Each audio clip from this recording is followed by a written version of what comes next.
Our topic of discussion is endangered animals and species.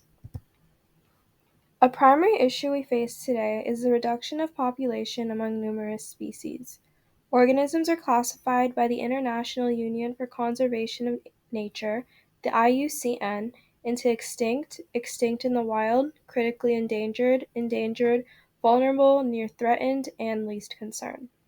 The IUCN examines reduction in population, geographic range, population size estimated to a number fewer than 250 individuals, and quantitative analysis showing the probability of extinction in the wild within 20 years or 5 generations to place species in any category. Species are labeled as endangered when they're at risk of becoming extinct. Causes of endangerment include loss of habitat, typically from human interference in environments, invasive species, and poaching. Local data.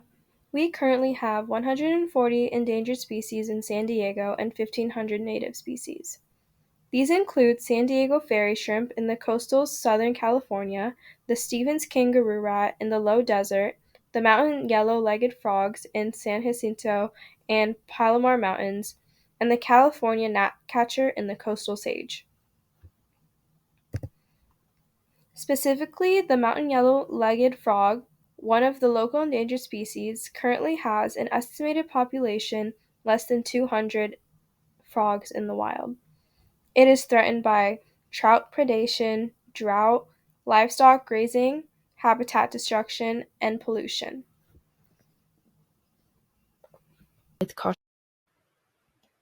We hypothesized that to aid in the recovery of yellow-legged frogs, tadpoles could be reintroduced into preserved bodies of water with caution of predators in order to increase population while also educating the people to be aware of the frogs' rehabilitation. The solution to rehabilitating these frogs is understanding the habitats in which the mountain yellow-legged frogs are best fit. This process includes fish removal, disease mitigation, and reintroduction. Fish removal can be done in a variety of ways, such as the use of pesticides, which are fish pesticides, and active fish eradication by gill netting or electrofishing. Additionally, mitigating disease, particularly BD, which is a fungus that causes disease in amphibians, would significantly improve the mountain yellow-legged frog survival rate. This can be done through treating the frogs with antifungal drugs or addition of beneficial bacteria. Reintroducing these frogs back into their wild habitats promotes biodiversity and ample population distribution. This includes translocations and captive breeding, which means relocating wild frogs from one area to another or breeding frogs for the purpose of reintroduction or preserving the biodiversity of an area. So this video shows an example of a reintroduction program for the mountain yellow-legged frog done by the San Diego Zoo in 2016 to the San Bernardino Mountains. And so for a year, we've been feeding them and taking care of them in captivity so that they would grow up and be quite big before we release them. We release them at a larger size so they don't get as easily eaten by other predators. So, since the yellow-legged frogs are native to Palomar Mountain but no longer found there because of their population depletion, we proposed a plan to reintroduce the species to the area similar to the one done on the San Bernardino Mountain in 2016.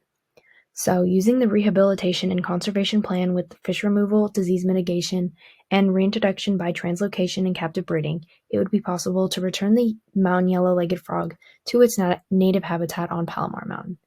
It would require the frogs to be bred in captivity for about a year and then released into the wild. For example, if 50 froglets are released into the wild with about half and half male and female, we can do the math to see how many more will be present in the next year. A female frog can have about 3,000 eggs per year, and only 1 out of 50 will survive. So we want to start with the 25 female frogs being reintroduced to the habitat and multiply that by the 3,000 eggs, of which only 1 out of 50 will survive. So divide by 50, which leaves us with about 1,500 tadpoles. So obviously this number assumes a 100% success rate in the rehabilitation process and does not count for the vulnerabilities from predators, environmental stressors, and disease, which may decrease the number of frogs that reach reproduction in that year, but it provides a rough estimate of the possibilities of the reintroduction of the species. We hypothesized that to aid in the recovery of yellow-legged frogs, tadpoles could be reintroduced into preserved bodies of water with caution of predators in order to increase population while also educating the people to be aware of the frogs' rehabilitation. The solution to rehabilitating these frogs